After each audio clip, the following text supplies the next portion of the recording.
Good day, ladies and gentlemen, and welcome to the show on this Friday, the 12th of June, 2020. You know what?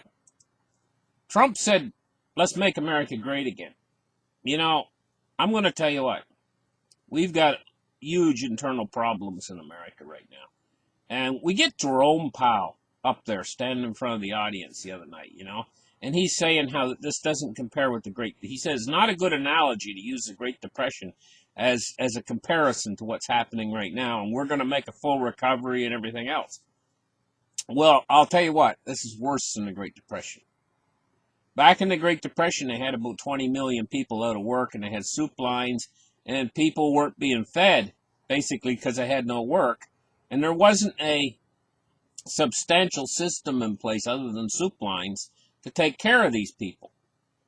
Now we have a system set up where we can put money into the hands of these people, but it's not getting there. The bureaucratic system that we have is not allowing the money to get there because there's an awful lot of people out there who don't have a permanent address, so they can't get the money.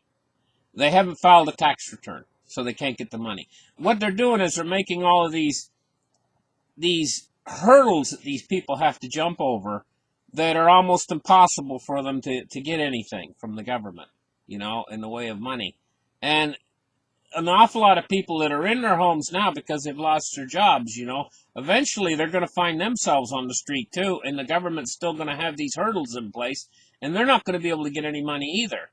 And the pool of these people, these disenfranchised people, will grow to a certain point. It'll only get to a certain point.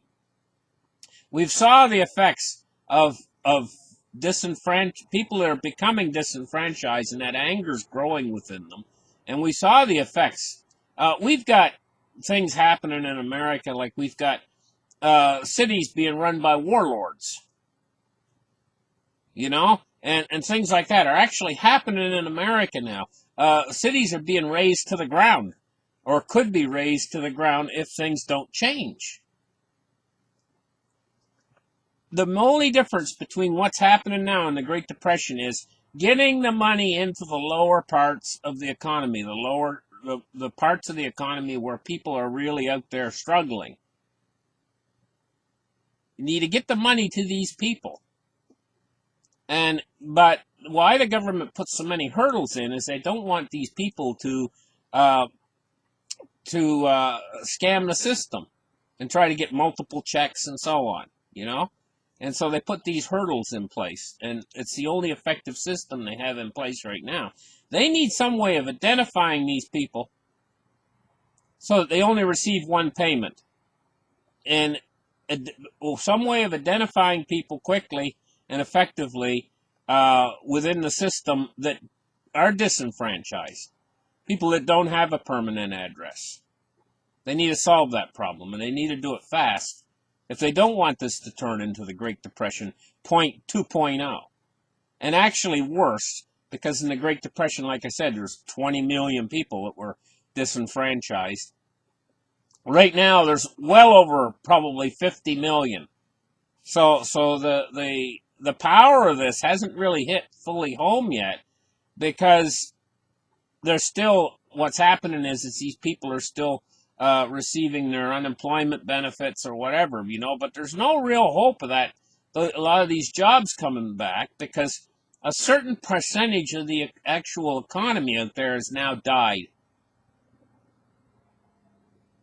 That's what's happened. A certain percentage of the economy, certain large sectors of retail is now dead. Those jobs are not coming back anytime soon. And so these people need this support. Otherwise, what we could be looking at is a situation that could escalate out of control very rapidly within the United States and lead to any number of different scenarios could come from that. Internal warfare within the country could come from that. Actually, we already see a warlord starting to try to run one of the cities, or a certain area within a city that's claiming as his territory. I mean, things like this could grow exponentially within America. And quite seriously, I mean, we want to move in the opposite direction from this. The system requires money. They need to get the money, instead of just putting it into Wall Street where these guys just shove it into their bank account and the money does not trickle down. You need to get that money down into the lower parts of the economy to stimulate and support it. That's the place where the money's needed. It's not getting there. Anyway, let's move on. Let's get started and let's open up the charts right here and take a look at what's going on. Silver price today, $17.55. It's down 8 cents on the day so far. But silver and gold have been trading in quite a tight range. Actually, you see it bouncing up and down in this. It's almost like a ping pong ball, stuck between, pong. It's just like bounces down to the bottom of its range, and then it bounces back up to the top of its range. And you can see it right here. The bottom of silver's range is 1740, and the top of its range is 1820, and it's bouncing between those two. Okay, let's take a look at gold. 1733 today, and gold is right in the middle of its range, where silver right now is at the bottom of its range. But gold has the same range. It's bouncing between two. It's bouncing between roughly about 1715 and 1745. And it's going between those. So 1733 right now for gold.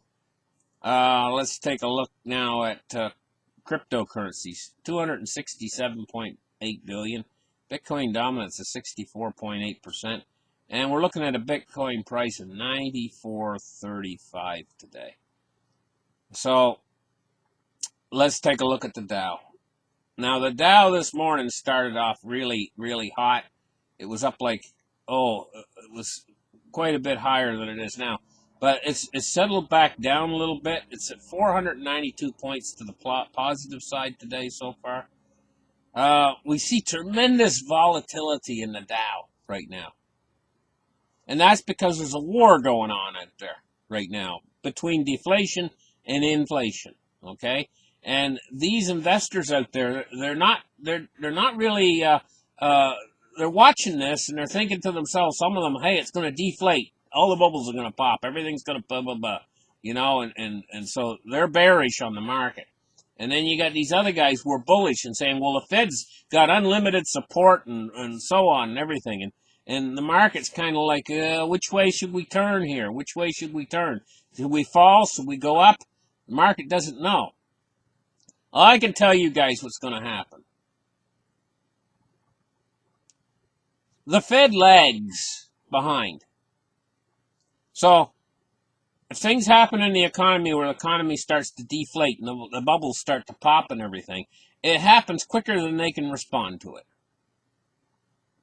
Like yesterday's market fall. They couldn't respond to that. You can't respond. The computers operate too fast. But they have to do things like the Fed when something happens, well, say the market were to fall a huge amount. They would all come in and have to make meetings, and this is the way these people work. Everything they do takes a long time. But they will rush it if something's really an emergency, But still, they have to convene a meeting, and they have to talk about it, and they have to chew the fat and talk about what they're going to do to make their new policy or whatever. This is how it works, It's bureaucracy. But ultimately, the Fed has said that we will print unlimited amounts of money. But they're not going to print that unlimited amounts of money if there's not something that needs unlimited amounts of money. In other words, they have to have a reason. And so what happens is when the reason comes along, when the market tumbles out of bed, the market crashes or whatever, then it gives them the reason. Then they'll go in the back room and talk about it for a few minutes and come out and announce some sort of new stimulus measure. But they've already told you that they're going to support the market no matter what. They're going to support the economy no matter what. So this means that deflation is not going to win. Inflation is going to win in the end. It's just that we're going to go through these little hiccups of deflation that scare everybody, and everybody thinks, oh, I better get into the dollar real fast because the system's deflating and everything else, And they all run to the dollar, We're going to go through that, but the Fed ultimately has told you we're going to print as many dollars as we have to stop this. And so the Fed's going to win. because they got a printing press, and it's unlimited, absolutely unlimited. So they will win in the end. And these currencies, these fiat currencies that these people are running to, ultimately are going to hyperinflate. But what does that mean for the market?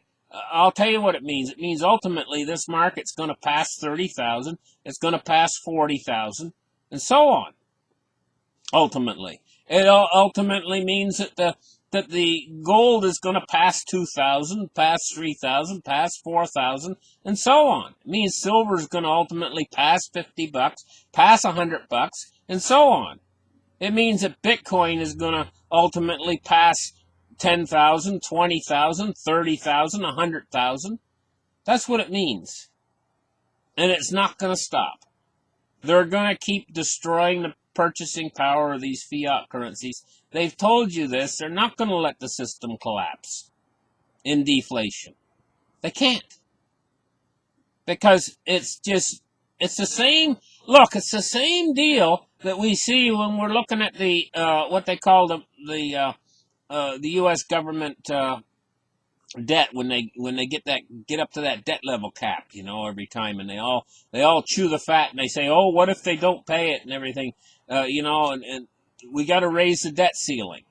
They keep saying, oh, we got to, and they'll go right up to the last minute before they raise it, but they always raise it. This is the same deal. They're not going to quit. They're going to keep pumping that money in there. They're trying to forestall it. They're trying to hang back, and what happens is every time they hang back and they're stingy with the money, the economy crashes some, and the bubbles start to, then they rush back in and they support it with even more than they did the last time. And this is going to keep going on in these pulses, but ultimately it's leading toward people not trusting the U.S. dollar as a means of storing their value away, as a store of value. People aren't going to trust it anymore. They're going to say, hey, you know what? I'm losing money on my bank account. Interest rates are too low, etc. And inflation is just eating me to pieces. I got to get into something out of the dollar that's going to preserve my wealth. We're going to see more and more of that effect. And, in the upcoming days. Anyway, I had my little rant there. Let's get on now with crude oil. 35.67. It's down 67 cents on the day, or 1.84%. U.S. Treasuries today. Treasury yields are up today. We're looking at 6 basis points on the 20-year. We're looking at 5.2 basis points on the 10-year. 10 years at 0.70. And we're looking at a 30-year at 1.45. And it's up 5.6 basis points on the day. Now the U.S. dollar index. 97.12 on the day. So the dollar's up just a little bit. It's back up into the 97s again. That's the effect, again, from yesterday. Like I say, they run into the dollar. When they see the markets crashing and stuff, they see the bubbles bursting, and then they say, oh my goodness, the dollar's going to go to infinity because, look, the economy's going to collapse and we're going to go into deflation because 40 million people are out of work, and on and on and on about these things that are happening. And it's all true. The system wants to deflate. It wants so bad to deflate. And the Fed's always a little bit behind the curve. Like I say, they got to go in and talk and hash things through. But then they come out with more stimulus every time. So we got this war going on between a flood of money coming from one direction and money draining out the other side just as fast. It's a weird situation that we're in, isn't it? Well, thank you guys for listening. Like and subscribe. Give me a thumbs up. We'll catch you guys in the next show. Bye-bye.